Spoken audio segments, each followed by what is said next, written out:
अगर आप हरियाणा में रह रहे हैं तो आपकी जान खतरे में है, आपके बच्चों की जिंदगी पर खतरा है और आपका परिवार भी खतरे के साए में जी रहा है। ऐसा हम इसलिए कह रहे हैं क्योंकि हरियाणा की हवा अब सांस लेने लायक नहीं बची है। ये हवा इतनी जहरीली हो चुकी है कि सांस लेते ही शरीर में कई तरह की बीमारियां पैदा हो जा रही हैं और फिर जान पर जोखिम बढ़ रहा है। यही वजह है कि अब हरियाणा में बच्चों का घर से निकलना भी बंद हो गया है। कई स्कूल बंद किए जा चुके हैं और घर से ही ऑनलाइन पढ़ाई करवाई जा रही है। अब जब हालात इतने बिगड़ चुके हैं तो ये जानना जरूरी हो जाता है कि आखिर हरियाणा के लोगों की सांसों पर संकट क्यों बना हुआ है। कौन है जो लोगों की सांसों में जहर घोल रहा है। नमस्कार, आपके साथ मैं प्रतिमा दत्ता। वीडियो में आज हम इन्हीं सवालों पर बात करेंगे और ये जानेंगे कि हरियाणा में पॉल्यूशन अब कैसे कैंसर से भी ज्यादा खतरनाक बीमारी बनता जा रहा है और कब तक हरियाणा के लोगों की सांसों पर यह संकट यूं ही बरकरार रहेगा। दिल्ली एनसीआर की ताजा हवा का जलवा अब कुछ ऐसा है कि सर्दी की दहलीज पर कदम रखते ही हवा पॉल्यूशन के जहर में तब्दील हो गई है।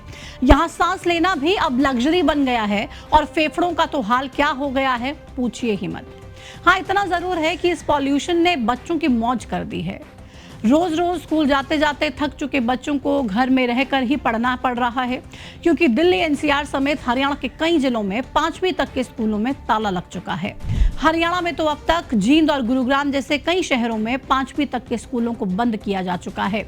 डीसी साहब ने आदेश दिया है कि बच्चों पर पॉल्यूशन का खतरा है, आप घर में रहकर ही पढ़ाई करिए। लेकिन सवाल ये उठता है कि क्या ये पॉल्यूशन घर के अंदर नहीं आएगा?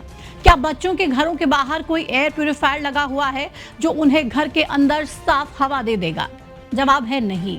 लेकिन प्रशासन की अपनी समझ है और बच्चों के प्रति प्रशासन की जो संवेदना है उसी वजह से स्कूल बंद हैं। इसलिए हम प्रशासन को बधाई देते हैं कि उन्होंने बच्चों का इतना ध्यान रखा। लेकिन उन लोगों का क्या जो रोज काम करने के लिए घर से बाहर निकलते हैं? उन लोगों का क्या जो हर रोज खेत में काम करने के लिए जाते हैं? उन मजदूरों का क्या जो धूल मिट्टी से सने कपड़ों में किसी के घर की नींव डाल रहे होते हैं? क्या उन्हें पॉल्यूशन से कोई खतरा नहीं है? कहीं ऐसा तो नहीं कि अब कुछ दिनों में पूरे राज्य में वर्क फ्रॉम होम लगाने का फरमान जारी हो जाएगा, वो भी बिना सैलरी के कटौती की। सरकार का अपना सिस्टम है इसलिए कुछ भी पॉसिबल है, लेकिन हकीकत तो ये है कि हरियाणा की हवा अब सिगरेट के धुएं से भी ज्यादा घातक है। तो चलिए पहले आपको हरियाणा और हरियाणा के शहरों में हवा का हाल बता देते हैं। हाँ, लेकिन आप इन आंकड़ों को सुनते वक्त मास्क जरूर लगा लीजिएगा, वरना आंकड़े ही आपकी सांस रोक सकते हैं। सेंट्रल पॉल्यूशन कंट्रोल बोर्ड यानी कि सीपीसीबी की रिपोर्ट के मुताबिक हरियाणा का औसत AQI 300 से ऊपर है और हर दिन हालात बिगड़ने की आशंका है। वहीं अकेले बहादुरगढ़ में ही एक दिन में AQI 600 के मीटर से पार पहुंच जा रहा है। फरीदाबाद जिले में पिछले एक हफ्ते का औसत AQI 450 से ज्यादा रहा। फतेहाबाद में भी एक हफ्ते से AQI औसतन 450 बना हुआ है। गुरुग्राम में तो हालात इतने बिगड़ गए हैं कि औसतन AQI 500 के ऊपर रहा। रोहतक, सिरसा, सोनीपत, हिसार, झज्जर, जींद और कैथल जैसे शहरों का भी हाल कुछ इसी तरह से बना हुआ है। यहाँ भी औसतन AQI 300 और 400 के पार ही रहा।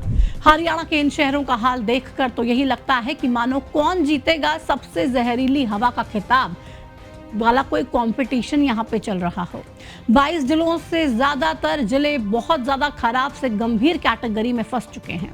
एक्सपर्ट्स ने भी अब चेतावनी देते हुए यह साफ कह दिया है कि हरियाणा की हवा अब जानलेवा बन चुकी है। PM 2.5 का स्तर सिगरेट के धुएं से भी ज्यादा घातक साबित हो रहा है। मतलब ये हुआ कि हरियाणा की हवा में सांस लेना अब मौत को निमंत्रण देने जैसा हो गया है। यही वजह है कि हरियाणा के अस्पतालों में मरीजों की संख्या 30% तक बढ़ गई है। लोगों को आंखों में जलन, सीने में चुभन जैसी शिकायतें हो रही हैं। डॉक्टर्स का ये कहना है कि बच्चे, बुजुर्गों और पहले से बीमार लोगों की रोग प्रतिरोधक क्षमता भी कमजोर हो रही है। अब सवाल ये है कि आखिर हरियाणा में इतना प्रदूषण बढ़ क्यों रहा है? देखिए, प्रदूषण बढ़ने के एक नहीं बल्कि बहुत सारे कारण होते हैं, जिसमें हर बार की तरह मुख्य कारण तो पराली को ही माना जाता है। हरियाणा में पराली जलाने के मामलों में 20% तक इस बार कमी जरूर देखने को मिली, लेकिन पूरी तरह से पराली जलाना बंद नहीं हुआ है। सरकार ने पराली जलाने से रोकने के लिए किसानों को सब्सिडी दी, मशीनें दी और जुर्माना भी तय किया, लेकिन किसानों को मशीनें महंगी लग रही हैं और जुर्माना सस्ता। इसके अलावा पॉल्यूशन कम करने के लिए ग्रैप 1, 2, 3 लगाकर कई पाबंदियां लगाई गई हैं और 10 साल पुराने डीजल वाहनों पर बैन लगा दिया गया है। लेकिन ट्रैफिक जाम की स्थिति अभी भी वैसी ही है, जिससे पॉल्यूशन की बढ़ती मात्रा में कोई गिरावट नहीं आ रही है। औद्योगिक और निर्माण कार्य भी पॉल्यूशन बढ़ने का सबसे बड़ा कारण है। फरीदाबाद और रेवाड़ी में फैक्ट्रियां नॉन स्टॉप काम में लगी हुई हैं। ग्रैप 3 के तहत दिल्ली एनसीआर क्षेत्र में आने वाले हरियाणा के जिलों में निर्माण कार्य बैन तो है, लेकिन काम बंद सिर्फ दिन में किया जा रहा है, रात में ये काम चालू हो जाता है। ऐसे में अभी हरियाणा की हवा सांस लेने लायक नहीं रह गई है। कांग्रेस वालों ने तो इसे नेशनल सिक्योरिटी थ्रेट तक बता दिया, लेकिन सरकार कोई ऐसी योजना नहीं बना पा रही है जिससे पॉल्यूशन एकदम साफ हो जाए।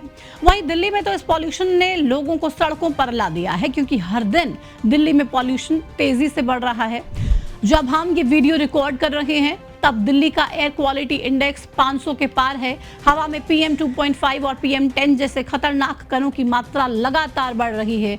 ये स्थिति तब है जब दिल्ली में कई श्रेणी के ग्राफ लागू हैं।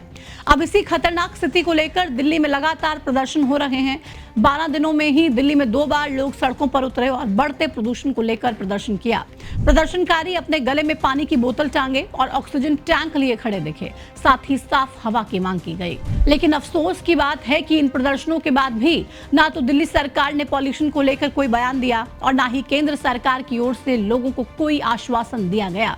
हालांकि ये बात अलग है कि अकेले सरकार भी इस पॉल्यूशन को खत्म करने में सफल नहीं हो सकती। अगर हमें साफ हवा चाहिए तो सभी को मिलकर एक साथ इसमें सहयोग करना पड़ेगा। सरकार, उद्योगपतियों और नागरिकों को मिलकर इस संकट से निपटना होगा, वरना वो दिन दूर नहीं जब पूरा दिल्ली एनसीआर और हरियाणा जहरीली गैसों का चैम्बर बन जाएगा और साफ हवा के बिना हमारी सांसें हमारे शरीर का साथ छोड़ देंगी। आप भी अपना और अपने बच्चों का विशेष ध्यान रखिए और जितना हो सके घर पर ही रहिए।